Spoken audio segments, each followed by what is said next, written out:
2019, I left teaching and took a position as a web designer, only to return to teaching 1 year later at the height of the pandemic. Instead of running away, I ran back to the chaos and the nonsense. Now, I'm laughing, I'm kikiing, all that, but why would I do something so careless, so idiotic, so moronic? If this was Uno, I just played a reverse Uno card, foolishly. You may compare it to a dog returning back to its own vomit. However, I didn't see it that way. This video, I'll explain why. Let's dive right in. As you may know, if you're a returning viewer to this channel, you know that I'm not a fan of why I quit teaching videos. But if you're a frustrated educator looking for your voice to be heard as fast as possible on YouTube, I suggest you give TubeBuddy a try.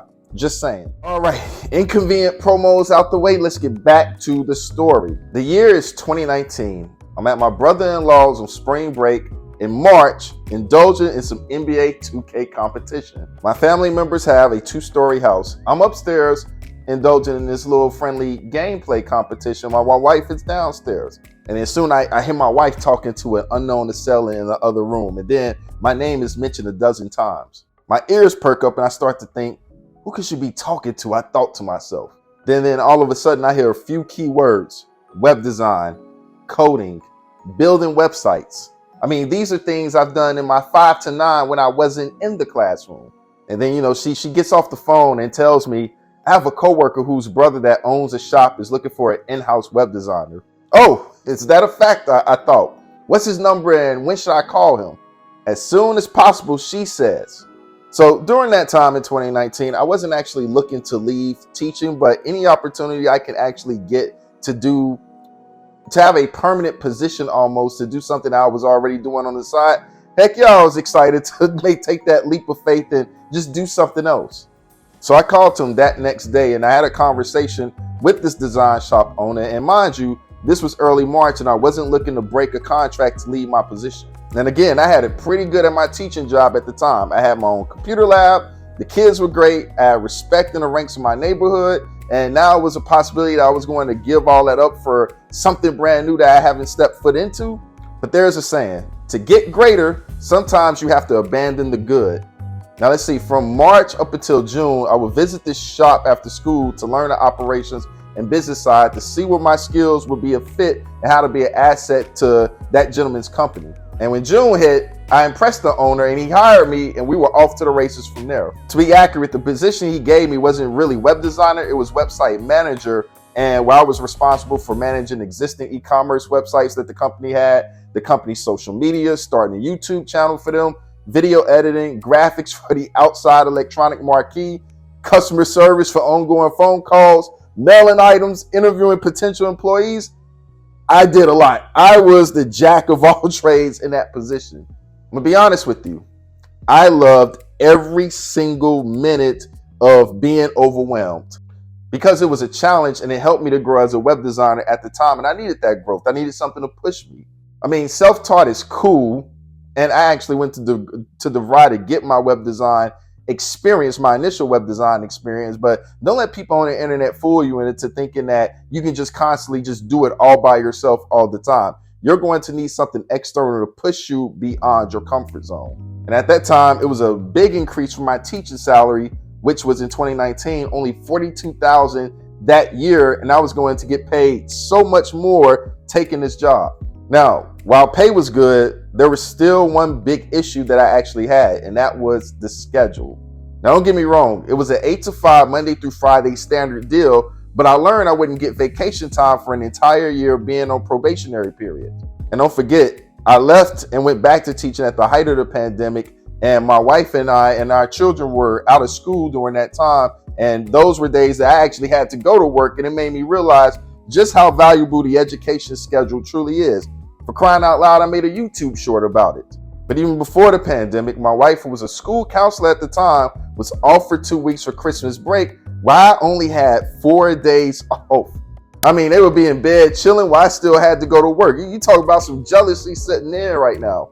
Now, you on the opposite of the screen may actually be thinking, so I hate teaching so much, I don't need no 2 weeks off. Forget that Christmas break. I will work that schedule that you had, Deshaun. But that's where you and I differ. I value time off and a way to spend with my family and work on personal projects. And the education schedule allows me to do that. And while working at this website management position, this is where I had the first realization that maybe I actually missed the classroom. Some days I'm sitting up and I'm working on projects and I'm just like, man, I really miss preparing activities, trying to test to see how far I could push the students. I miss those things. It's almost like Kobe Bryant missing being on the basketball court, probably closer to his retirement. Rest in peace, Kobe Bryant. Around March 2020, a year to the date from when my wife told me about the phone call, when I soon discovered campuses were going completely remote and not returning to school, I felt as if I missed a boat on a golden opportunity. From afar, I would hear teacher tubers complaining about the new reality we had to exist in, but I saw it as a possible vacation. Knowing that my family was home and me still at work, that reality hit me that business work is definitely different than the education environment. And again, to drive this point home, by April and May, I would just be sitting at my desk reminiscing about all the good times I had in the classroom, the students that I built relationships with, the kids I helped to learn how to keyboard, the technology skills I taught. I missed all of it. Working in technology, in a tech position, and teaching technology, I had a choice to make, two totally different things. By the end of May, I met with the shop's owner and said that I'll be leaving my website management position to do something else. I didn't even tell him I was going back to teaching. Let's detour for a second and take a side quest for a second here. Another key reason I had to leave is because my schedule in my personal life was beginning to conflict with the needs of the business. At the time, my boss expected me to stay past 5 p.m. because the team at the shop couldn't leave right at 5 p.m. That was an expectation that I just couldn't meet. At the time, my wife was finishing her doctoral degree, and I was responsible for getting my children off them, leaving work early to pick them up from school, only to bring them back to the job, leaving later like 7 p.m. And that definitely interfered with the work that I had to finish at the job. My boss didn't like it, and I didn't like it either for obvious reasons. And what his position was, he had to look out for the business, and I had to look out for my family. That's where we both was at. Now, despite us having a clash in philosophies on this, there was no bad blood between us upon my exit. And after my departure, doors opened for me to return to the classroom with word getting out that I was looking to return to a teaching position. I'm going to be honest with you guys, and I'm not tooting my own horn, but my reputation preceded me, and this is something I didn't know. There were schools that actually caught wind that, hey, I wanted to come back into teaching. That word got out, oh, we need to pick this guy back up. So when you start to build and you do good work and you're identified as being a good teacher, it's kind of easy for you to kind of get back into the system without much friction at all. I soon accepted an offer that paid me even more than what I was making at the design shop, believe it or not. One of those rare instances where education was superior in pay and salary than a business opportunity.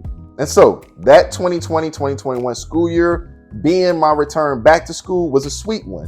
COVID was in full swing and we were barely at school as there was contact tracing occurring, full campus shutdowns due to preventive measures, and so many other things. And while many teachers across the country cried and about extremes, I knew that the worst I would get would be initial symptoms if I got sick from COVID. Now, I'm not trying to be insensitive or dismiss anybody's feelings when it came to all these C-19 scares. I just wasn't really worried about it. You had teachers across the nation just panicking, and I guess for good reason, but I wasn't in panic mode.